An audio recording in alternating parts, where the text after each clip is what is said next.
जय श्री राधे। कल दूसरा विषय चल गया था ध्यान का, अभी वही चल रहा है। दासास्तु प्रश्रितास्तस्य निदेशवशवर्तिनः विश्वस्ता प्रभुता ज्ञान विनम्रितयश्चते। दास के लक्षण आश्रय।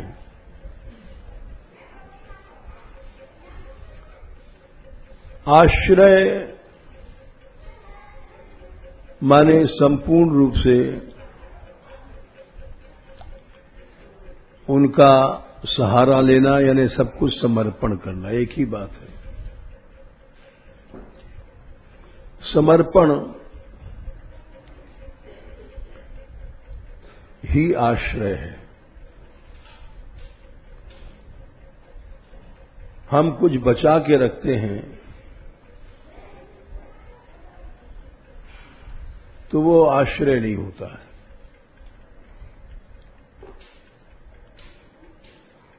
आसमंताश्रयते, आंग उपसर्ग जो संस्कृत में होता है, मर्यादा और अभिविधि दो अर्थ में होता है।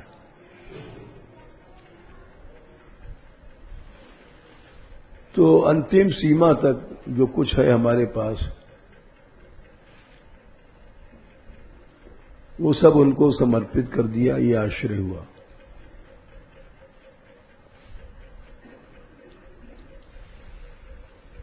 कुछ बचा लिया तो आश्रय नहीं हुआ।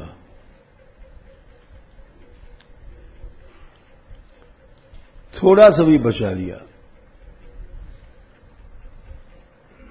उपनिषद में एक मंत्र आता है, धर्मपि अंतरम कुर्वते।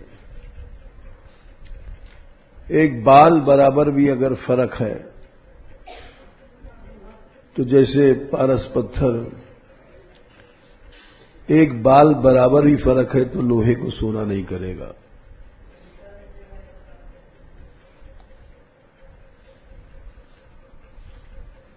समर्पण, दास माने क्या? दास्त्री दाने धातु है,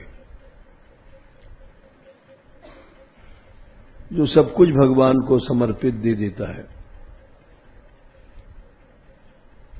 उसको दास कहते हैं।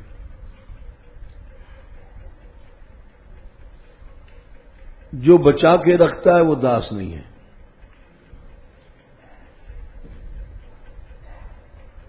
जिसने सब कुछ दान माने समर्पण, दान माने ये नहीं होता है कि भगवान भिक्षुक है। दासुरी दाने से मतलब हुआ समर्पण, देना माने समर्पण।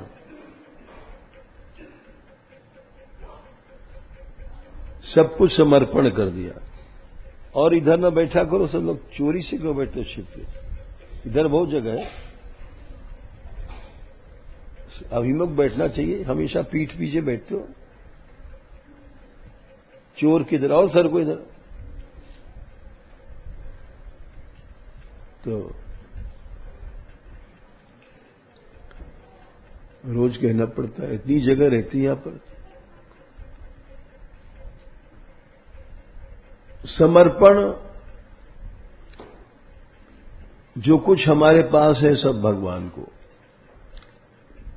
जितनी आसक्तियां, जितने संबंध, जितनी ममताएं, वो एकमात्र प्रभु में हो जाएं।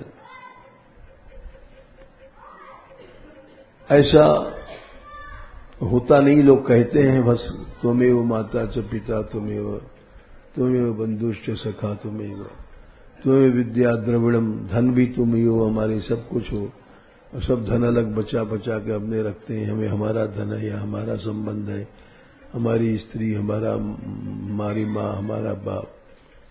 ये सब एक जीव कहता है त्वमेव माता वगैरह, लेकिन वो संबंध संसार में ही रखता है। अपनी ममता संसार में ही रखता है, अपनी आसक्ति संसार में ही रखता है, शरीरों में ही रखता है। जबकि समस्त आसक्तियां, समस्त ममताएं, समस्त संबंध एकमात्र भगवान में होना चाहिए। ये हुआ आश्रय।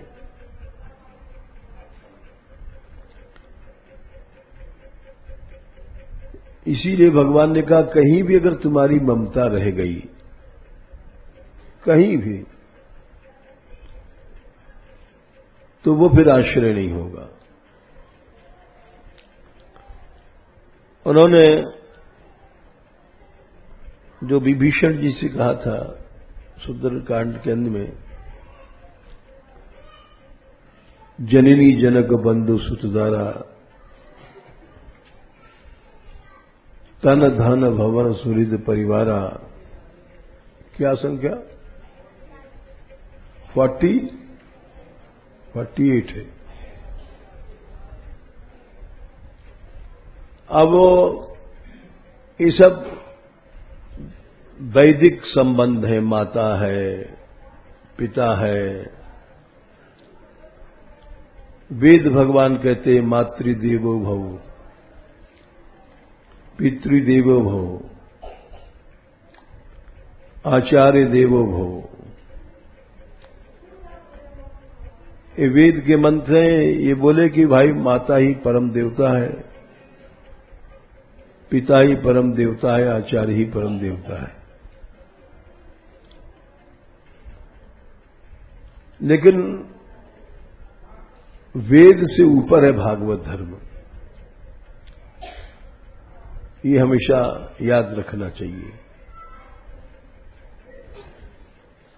सर्वधर्मान परित्यज्य जो भगवान ने कहा, उसमें धर्म का त्याग कहा है।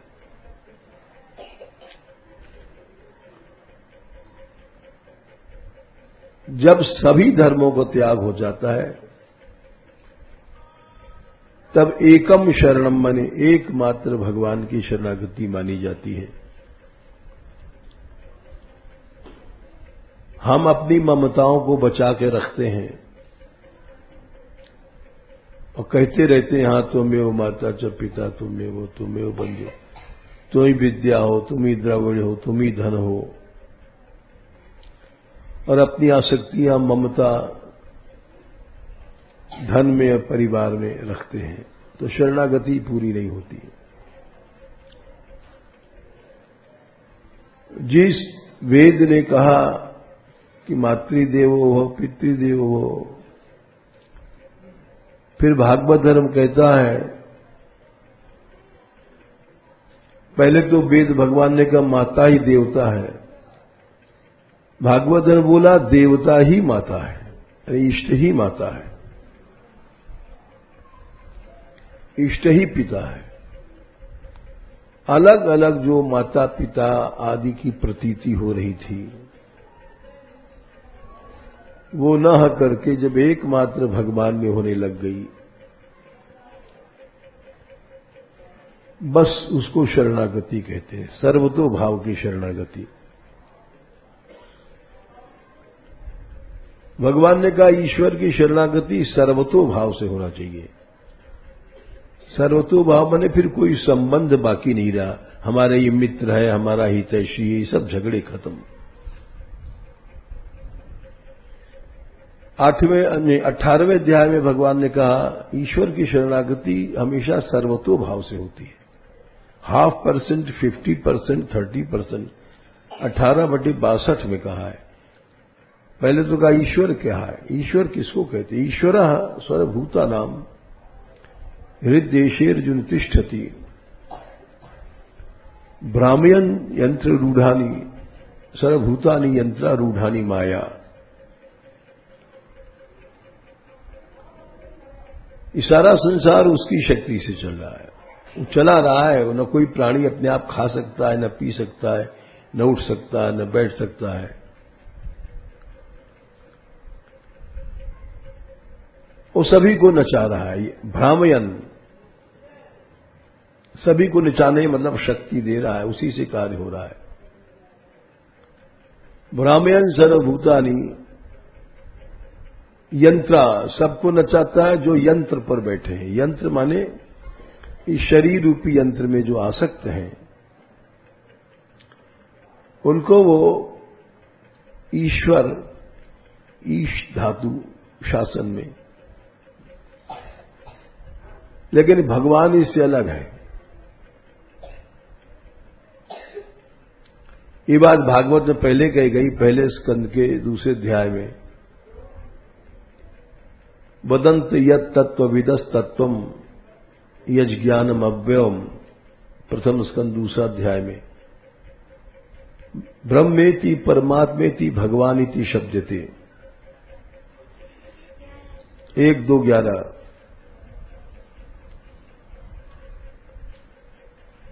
के उसी को ब्रह्म कहते हैं, उसी को परमात्मा यानी ईश्वर कहते हैं, और उसी को भगवान कहते हैं। वो जब सबसे बड़ा है तो वो ब्रह्म है, निर्गुण है, निराकार है, निरीह है, कोई माइक उसमें कुछ क्रिया नहीं है। फिर परमात्मा माने ईश्वर बन गया, सृष्टि बनाना, वगैरह संचालन करना, न्यायाधीश है, जज है, न किसी का पक्ष है न किसी का। फिर जब वो भगवान जब बन गया तब भक्तों का पक्षपाती होता है। जो शरणागत है उसके लिए वो ईश्वर नहीं रहता, वो भगवान बन जाता है। ये फर्क है। जब तुम ईश्वर के सर्वतोभाव से शरण में जाओगे, ये दोनों बातें गीता में कही गई हैं। भगवान का जो न्यायी रूप है जज का, 18/61 में कहा, ईश्वर सर्वभूतानां हृद्देशेर्जुन तिष्ठति, हृदय रूपी देश में है, रहता है, 18/61। और भ्रामयन् सर्वभूतानि, सबको नचाता रहता है। यंत्र माने शरीर में जो आसक्त जीव हैं। जैसे मेले ठेले में देखा होगा, वो चरखी होता है, जो बैठते हैं, उड़न खटोला जैसा होता है, तो उस पर बैठ जाओ, 5-5 रुपए लेते हैं, जो भी लेते हैं। और खटोला उसमें कई लटकते रहते हैं, और चलाने वाला अलग होता है। तो वो स्विच ऑन करता है तो खटोले सब चलते हैं, उड़ते हैं, उसमें बैठे वाले सब। तो वैसे ही हम लोग यंत्रारूढ़ हैं, उस खटोले पे बैठे हुए हैं, और चलाने वाला अलग है ईश्वर। जो यंत्र बैठे हैं वही नाच रहे हैं, और जो यंत्र पर नहीं बैठे उसके पास है, वो उसको कोई चक्कर नहीं नाचना वचना पड़ता। तो बोले वो ईश्वर तो न्यायी है, तुमने जितना 5 रुपए दिया, ले बैठो नाचो, जितना तुम्हारा देहाभिमान है, दिया सकती है, नाचो संसार। अब उसके बाद वो भगवान कब बनता है? इसी के नीचे है तमेव शरणम गच्छ।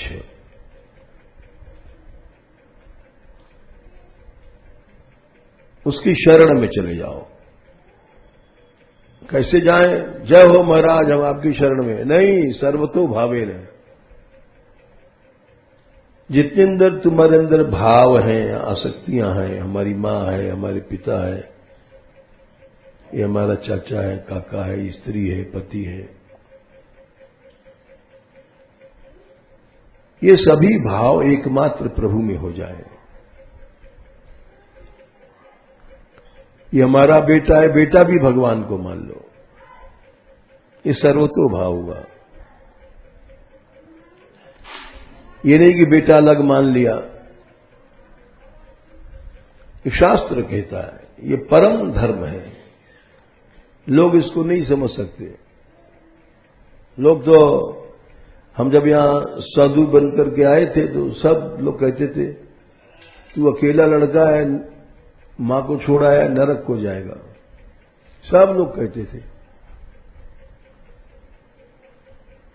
जितने लोग मिलते थे तुझे नरक मिलेगा, तू अकेला लड़का था। तो कि संसार तो समर्थन नहीं करेगा कि हम सर्वतो भाव से भगवान को स्वीकार कर ले, संसार समर्थन नहीं करेगा, कभी नहीं करेगा। हम अपनी बीती बता रहे हैं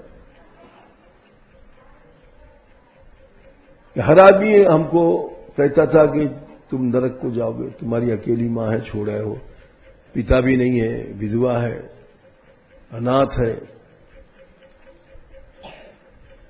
सुन करके हम एक ही उत्तर देते थे कि नरक में जाएंगे क्या? नरक में तो पड़ ही है, संसार है क्या? तुम समझ रहे हो कि हम अलग हैं नरक से, और तुम कहां बैठे हो? तुम कोई नरक से तुम अलग बैठे हो। इशारा संसार नरक है। शून्यायतम जगत सर्वम, महाप्रभु जी ने कहा सब मुर्दों का घर है। जीवत शव समानते प्राणी, जिन्हें हरि भगत हृदय नहीं मानी। ये सब मुर्दे खाने में हम लोग पड़े, जिन्हें भक्ति नहीं है, नरक में जाएंगे क्या? जीवत शव समानते प्राणी, जिन्हें हरि भगत हृदय, ये मुर्दा खाना में हम लोग पड़े हैं। तो हमने इसलिए कहा कि कोई भी संसार का व्यक्ति सर्वतो भावेन शरणागति का समर्थन नहीं कर सकता है, कभी नहीं करेगा। कोई आदमी स्त्री छोड़ के आता है तब लोग कहेंगे, धिक्कारते हैं, तुमने जिम्मेदारी नहीं निभाया। पति छोड़ के आया, छोड़ के आई तो मुश्किल, मां छोड़ के आया तो मुश्किल, बेटा छोड़ के आई या आया तो मुश्किल। लेकिन वो शरणागति सर्वतो भावेन ही सच्ची शरणागति है। तमेव शरणम गच्छ, सर्वभावेन, सर्वभाव से, कि भगवान ही तुमेव माता पिता, तुमेव बंधु, सब तू ही है। गुरु पितु तू न जानो काऊ, लक्ष्मण जी ने कहा था भगवान से, हम जानते नहीं कि कौन गुरु, कौन मां, कौन बाप, कौन स्त्री, कौन पति। सद स्वभाव नाथ पति आऊ, मोरे एक सबई तुम स्वामी। कोई मित्र भी नहीं है, जैसे हम लोग मित्र बना लेते हैं। जहां लग जगत स्नेह सगाई, प्रीति प्रतीति निगम निज गाई, वो सब आप में है। मोरे सबई एक तुम स्वामी, दीन बंधु अंतर्यामी, यह सर्वतो भाव। इसी सर्वतो भाव के लिए भगवान ने कहा सुंदरकांड 48 में कि जननी जनक बंधु सुत धारा, तन धन भवन सुहृद परिवारा, सबकर ममता ताग बटोरी। सभी ममताएं को एक सिमेट लो एकमात्र भगवान में, मत मम पद मनई बाधु बटडोरी। ये परमार्थ कोई खेल तो है नहीं। सभी आसक्तियां, सभी ममताएं सिमट करके ये सर्वतो भाव है। जह लगी इस संसार में जीव की आजीव की जग प्रीति प्रतीत सगाई, ते सब तुलसीदास प्रभु ही सो हो ही सिमिट ठाई।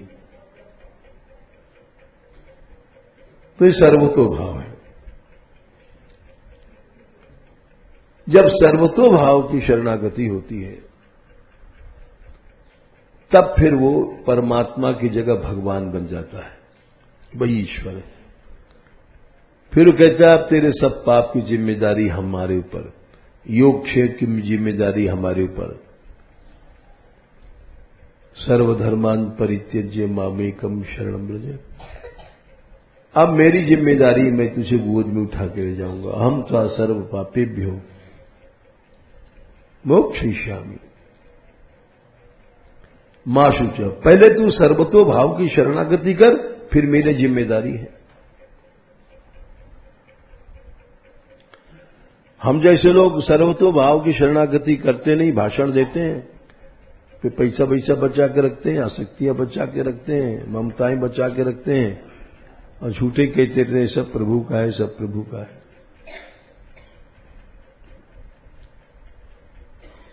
इसीलिए आश्रय सिद्ध नहीं होता। जितने भी राग हैं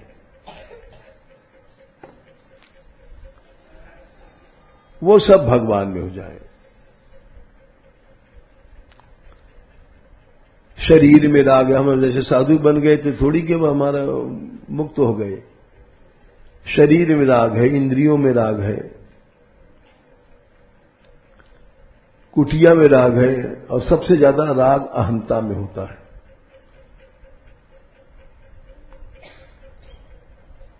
वो तो कभी छूटता ही नहीं। उसी कारण मान सम्मान सारी बीमारियां राग द्वेष उसी से पैदा होती है। समर्पण होने के बाद भगवान ने कहा समर्पण की पहचान क्या है? फिर तुम्हारे अंदर कोई कामना पैदा नहीं होगी। जैसे कामना क्या है? मन का सांसारिक पदार्थों से गांठ गठना एक कामना है। दो गांठें हैं, एक अविद्या की गांठ है जिसे वो जीव बना, वो जड़ चेतन ही ग्रंथि जो पर गई, जदपि मृषा छूता कठई। ये चेतन आत्मा इसने शरीर को अपना मान लिया, ये अहंता की गांठ पहली गांठ है। इसी से वो जीव बना। और दूसरी गांठ होती है कामना की। चेतन और जड़ की गांठ जैसी जो अस्मिता थी, मृषा है झूठी गांठ, लेकिन है गांठ, वो सच्ची लग रही हमको। दोनों में सच्ची गांठ नहीं पड़ सकती। जैसे आग और पानी में गांठ नहीं लग सकता, जड़ और चेतन में सच्ची गांठ पड़ ही नहीं सकती, आत्मा और शरीर में। लेकिन मृषा माने जो झूठी गांठ है, जैसे सपने में देख दो लड्डू खा रहे हैं और सपने में लड्डू एक भी नहीं है,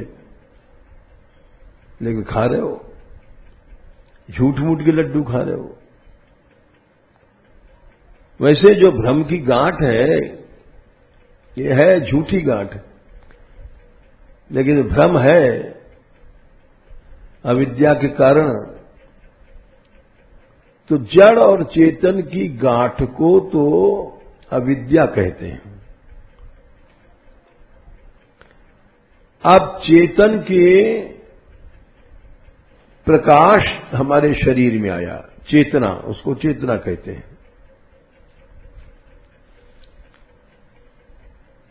मन में आई चेतना, बुद्धि में आई, सब जगह आई। तो मन भी संकल्प करने लग गया, बुद्धि भी निश्चय करने लग गई, सब काम। जैसे पंखा है, इसमें बिजली आई तो हर पंखुड़ी चलने लग गई,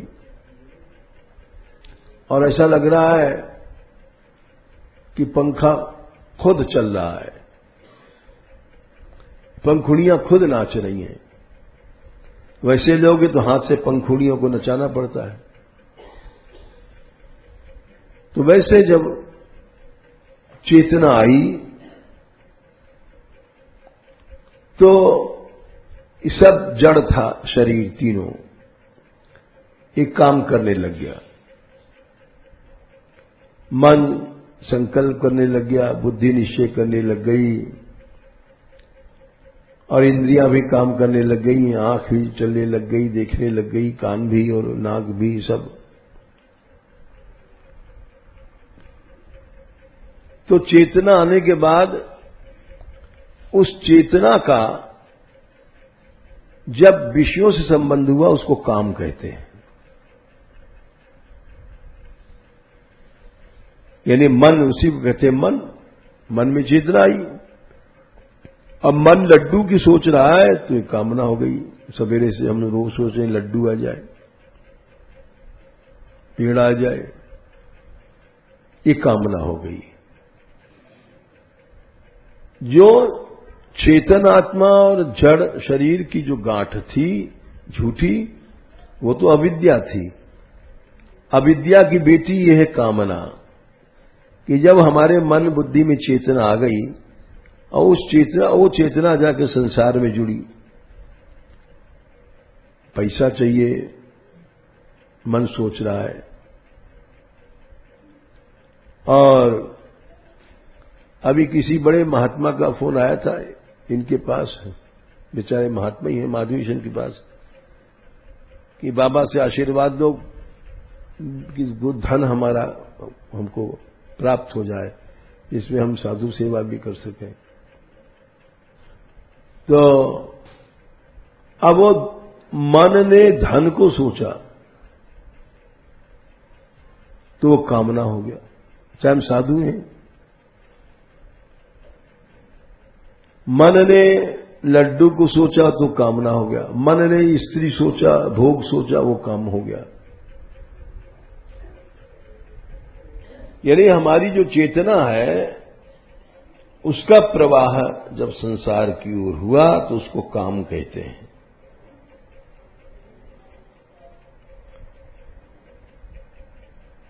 अब वो मन ने लड्डू को क्यों सोचा? क्योंकि मन जाके लड्डू से चिपटा, आसक्त हुआ। आसक्ति यानी जुड़ने के बाद कामना पैदा होती है। पहले कामना पैदा नहीं होती। मन जाके जुड़ा, इसी को भगवान ने गीता में दूसरे अध्याय में 62 में 62 में कहा है, संगात संजायते कामः। संग माने आसक्ति के बिना काम पैदा ही नहीं होगा। आपने लड्डू की सोचा तो लड्डू से जाके मन जुड़ा, तब लड्डू की कामना पैदा भई। बाजार में जा रहे हैं और किसी को साड़ी की लेने की जरूरत है, तो पास में हलवाई की दुकान है, वो हलवाई की दुकान में नहीं घुसेगी, सीधी जो है कि वहां साड़ी की दुकान में जाएगी। बहुत बढ़िया मिठाई की दुकान है लेकिन उसमें नहीं घुसेगी, क्योंकि मन साड़ी में आसक्त था, लड्डू में आसक्त नहीं था। इसलिए आसक्ति के बाद कामना पैदा होती है और कामना के बाद क्रिया हो जाती है। हम मंदिर में गए हैं और देख रहे हैं कौन स्त्री कहां आई है, कौन सेठ कहां आया है,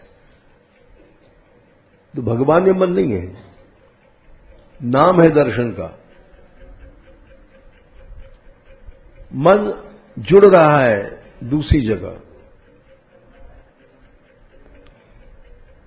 और इसीलिए पहले आसक्ति उसके बाद कामना।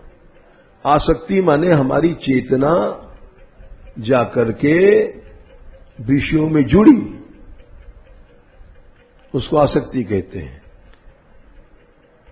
जब जुड़ी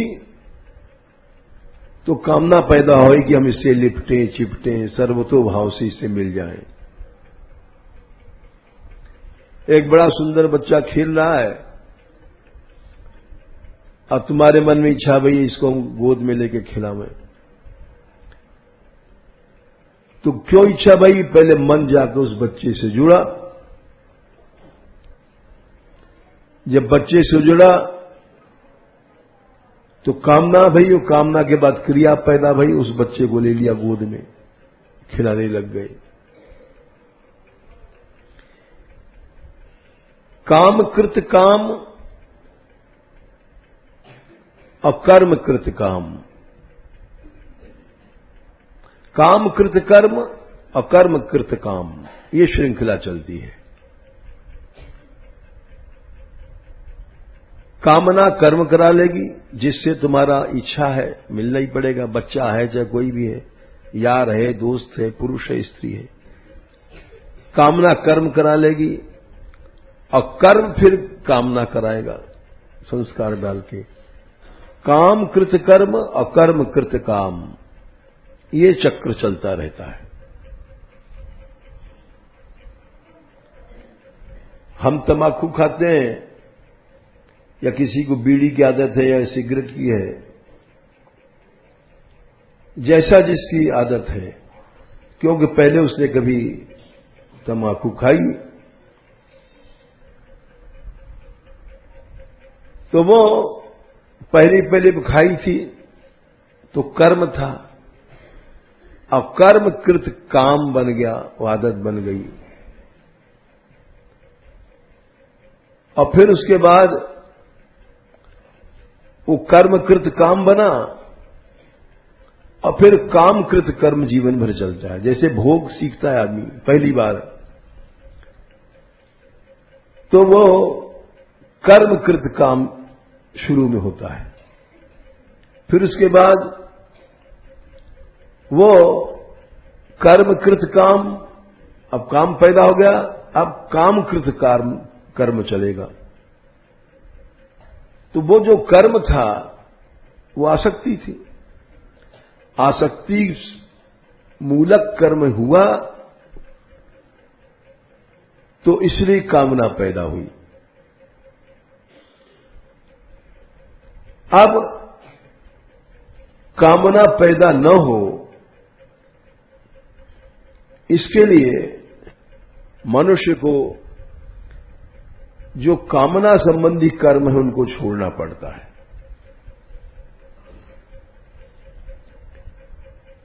तब वो काम की निवृत्ति होती। इस बात को 6वें अध्याय में 3रे श्लोक में भगवान ने कहा है। यदा ही बड़ा सूक्ष्म श्लोक है वो। बोले काम कैसे हटेगा? 2 जगह से मन का संपर्क हटाना पड़ेगा। यदा ही नेन्द्रियार्थेषु न कर्मसु, ये साधन परक श्लोक है। इंद्रियार्थ माने विषय और कर्म माने जो विषयों से हम तम्बाकू खाते हैं, भांग पीते हैं या स्त्री से लिपटते चिपटते हैं, तो दोनों से जब मन संपर्क हटे, इंद्रियार्थ से और कर्म से। मान लो हम घर छोड़ के आए, मालूम पड़ता है इंद्रियार्थ छूट गया, विषय छूट गया, लेकिन यहां भी लड्डू पेड़ा है, आसक्ति के कर्म चल रहे हैं, तो कुछ नहीं हुआ, बेकार रहा छोड़ना। तो छोड़ना वो है कि इंद्रियार्थ भी छोड़े गए और इंद्रियार्थ के कर्म भी छोड़े गए, दोनों का परित्याग हुआ। और चोरी से हम कर्म कर रहे हैं तो फिर क्या परित्याग हुआ? बोले नहीं, यदा ही नेन्द्रियार्थेषु और न कर्मसु अनुषज्यते, दोनों में शरीर इंद्रिया मन न चिपटे, तो उसका पहचान क्या? सर्व संकल्प सन्यासी हो जाता है। कभी संकल्प ही उसके मन में नहीं आएगा। काम कहां से पैदा हो जाएगा? काम को जीत लिया उसने। और बोले योगारूढ़ बन गया वो पुरुष, उसको योगारूढ़ कहते हैं। तो योगारूढ़ होने के लिए दोनों का परित्याग करना पड़ेगा। इंद्रियार्थों को परित्याग कर दिया, मान लो बाहर से हम साधु बन गए, लेकिन साधु बनने के बाद भी तत्संबंधी कर्म अगर चल रहा है हमारे जीवन में, तो हम योगारूढ़ नहीं बोले जाएंगे। योगारूढ़ तभी बोले जाएंगे जब हमने जो त्याग किया विषयों का और विषय संबंधी कर्म भी छोड़ दिया यहां, बस भगवान बोले योगारूढ़ हो गए तुम। उसकी पहचान है, अब तुम्हारे मन में कोई संकल्प नहीं पैदा होगा। संकल्प ही नहीं पैदा होगा तो फिर वह कामना कहां से आएगा? काम आ ही नहीं सकता। कभी भी तुम्हारे सामने, भक्त के सामने तो तीनों लोक की संपत्ति रख दो तभी उसको कोई कामना पैदा नहीं होगी। एक ये श्लोक आता है 11वें स्कंद के दूसरे अध्याय में। ये श्लोक को हमारे बाबा बहुत कहते थे कथा में। बोले हम जैसे लोग क्या साधु हैं, 50 रुपए किसी ने रख दिया तो खुश हो गए, 500 रुपए का नोट रख दिया, बड़ा ऊंचा भक्त है। बोले त्रिभुवन विभव आखिर में आता है दूसरे अध्याय में, 11 स्कंद दूसरे अध्याय में 53। तीनों लोक की भोग और लक्ष्मी सामने रख दी जाए, अप्सराएं वगैरह सब,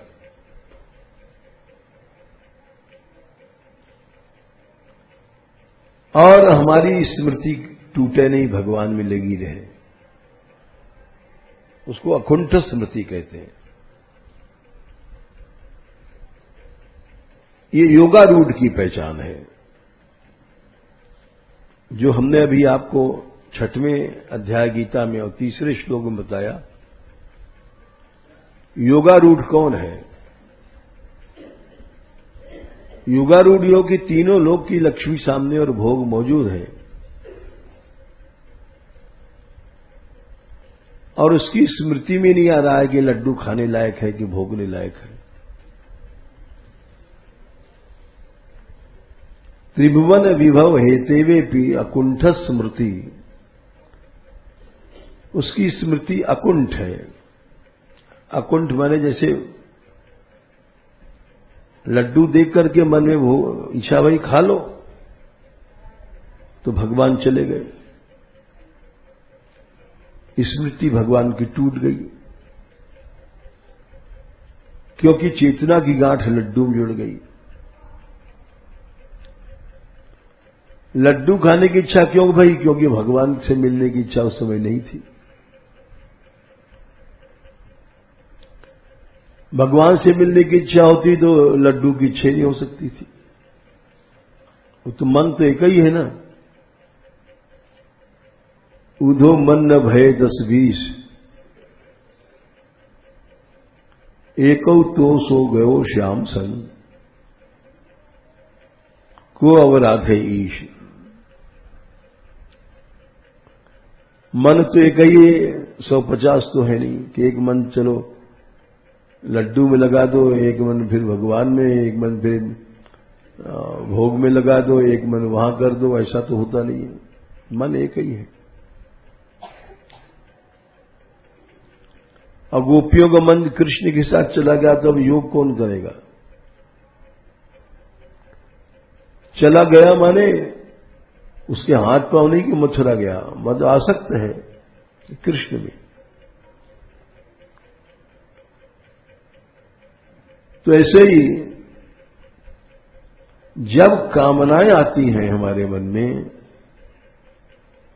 तो स्मृति भगवान की खंडित हो जाती है,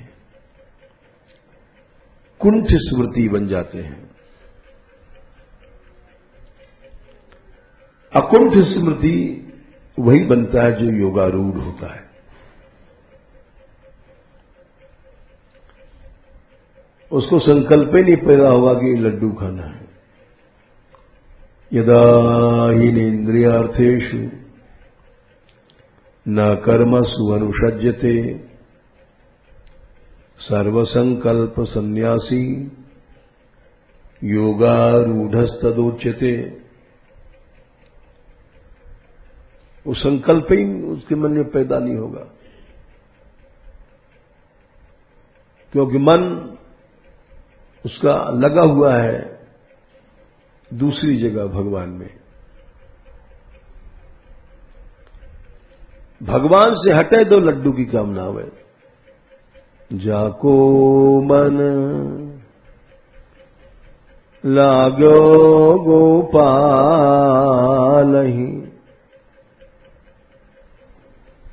ताही और क्यों भावे हो रे। ये पहचान है। अन्य कामनाएं तभी पैदा हो जाती है जब भगवान की स्मृति चली जाती है।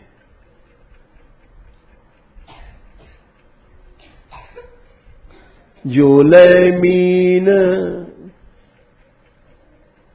दूध में राखो बिनु जल क्यों सा छुपावे हो। मछली को दूध में रख दो मर जाएगी, दूध जबकि कीमती चीज है। भक्त को भोग में रख दो मर जाएगा। बढ़िया बढ़िया लड्डू पेड़ा और भोग दो, भक्त मर जाएगा।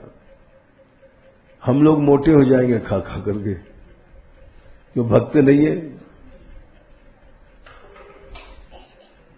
भक्त तो जिएगा कृष्ण नाम, कृष्ण रस के बिना जी नहीं सकता।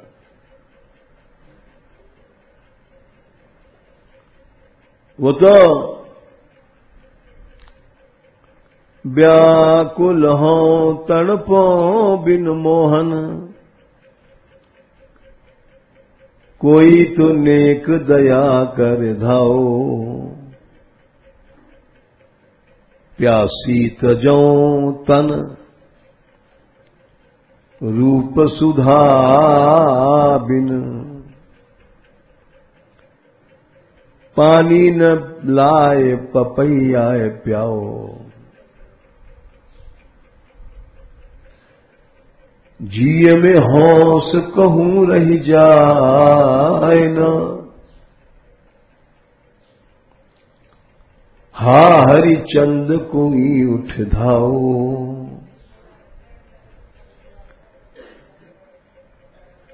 आवे न आवे पियारो अरे कोई हाल तो जाए कि मेरो सुनाओ। प्यासी तजो तन, वो मर जाएगा भक्त अगर उसको कृष्ण रस नहीं मिला।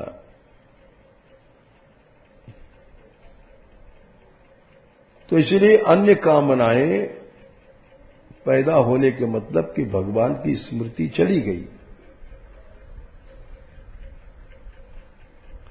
और जब स्वयं भगवान ने कहा है, देख लो प्रमाण, 3 अध्याय के 30वें श्लोक में, अगर तुम्हारा समर्पण हमारे में है तो कामना पैदा ही नहीं होगी। अरे लड्डू की क्यों सोचा, क्यों भगवान चले गए मन से। मन लड्डू में समर्पण हो गया, मन भोग में समर्पण हो गया, भगवान चले गए। भगवान ने कहा 3/23 में मई सर्वा क्या है, 3/30 क्या है,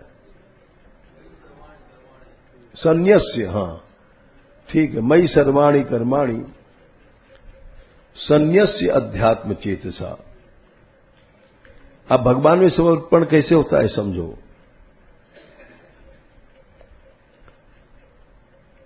सभी कर्मों को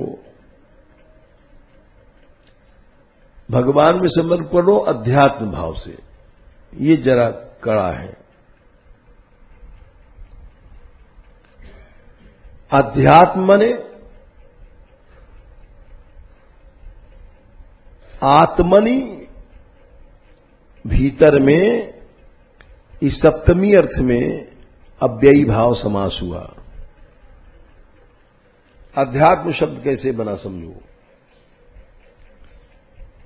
आत्मा शब्द था, उसमें सप्तमी विभक्ति आई भीतर में। इस सप्तमी विभक्ति के अर्थ में अव्ययी भाव समास हुआ, अधि लाया गया, अधि उपसर्ग। अधि और आत्म मिलाकर के संधि हो गई, अध्यात्म बन गया अव्ययी भाव समास में। अध्यात्म ने भीतर में, सप्तमी अर्थ में समास हुआ। तो भीतर में माने भीतर का जो चित्त वित्त है, तमाम संस्कार वगैरह, वहां से समर्पण शुरू किया जाए।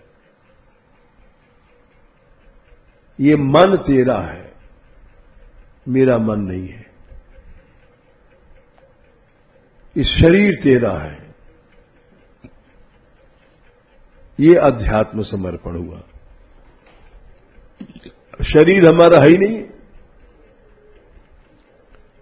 तो शरीर के सुख की कौन कामना करेगा।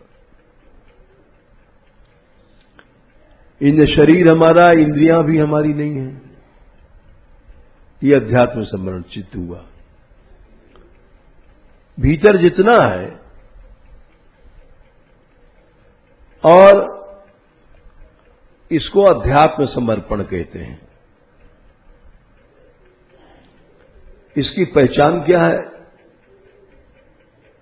इसकी पहचान है निराशी, माने वो फिर कामना पैदा नहीं होगी। जब मन भगवान को चला गया तो फिर लड्डू भी कहां जाएगा।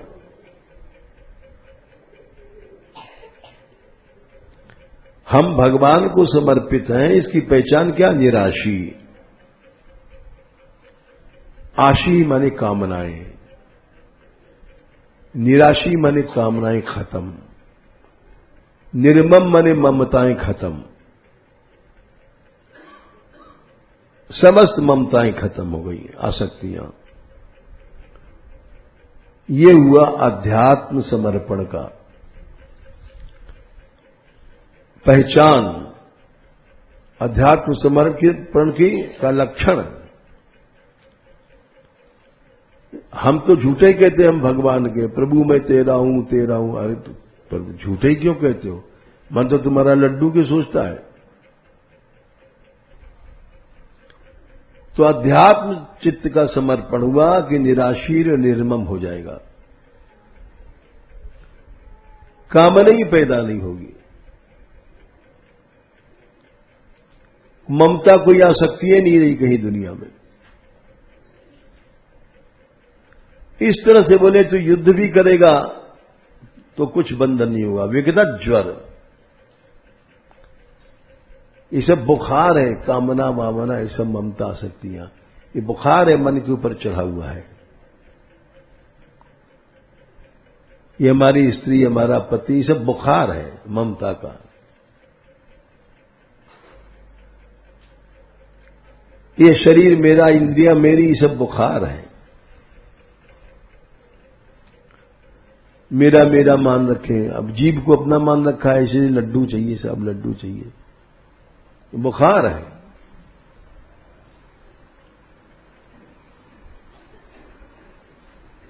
तो इसलिए अगर समर्पण हो जाए तो संसार का सबसे बड़ा संन्यास, सबसे बड़ा संन्यास।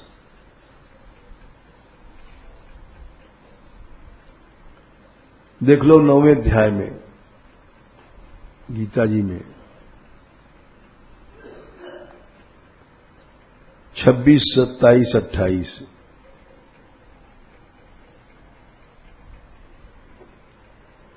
26 में द्रव्य समर्पण, जो कुछ पैसा धेला तुम्हारे पास है, कुटुंब कुंबा परिवार सब, ये सब भगवान को समर्पित। पत्रम पुष्पम फलोतम योग। उसके बाद क्रिया का समर्पण है। यत् करोषि दशनासी। बड़े ही दोनों समर्पण हो गए, बस मुक्त हो गए तुम। तुम्हारे प्रारब्ध भी कट जाएंगे अगर सही समर्पण है तो। शुभाशुभ फलैरेवम् 28 मोक्ष से कर्म बंधनई संन्यास योग युक्तात्मा विमुक्तो मामुपश्यसि। बस भगवान मिल गए। बड़ा आसान है मिलना भगवान का। समर्पण कर दो, भगवान मिल गए। अब समर्पण हम करते कहां है? सवेरे से हम लड्डू की सोच रहे हैं, मन तो लड्डू में है।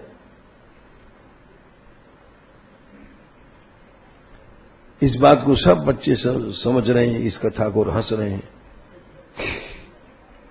कि मन तो लड्डू में है। बड़ा इनको कथा में आनंद आया, लड्डू भी मन है सुन के। तो सब वेदांत का सार समझ गए। तो इसीलिए शुभाशुभ फलैरेवम् मोक्ष से कर्म बंधनई। अगर समर्पण तुम्हारा है तो शुभ अशुभ फल से छूट जाओगे, कर्म बंधन से छूट जाओगे और भगवान मिल जाएंगे। लेकिन भगवान नहीं मिलते क्योंकि मन लड्डू में समर्पित है। अब क्या करें, नहीं मिल रहे हैं तो चलो समर्पण गड़बड़ है, चलो।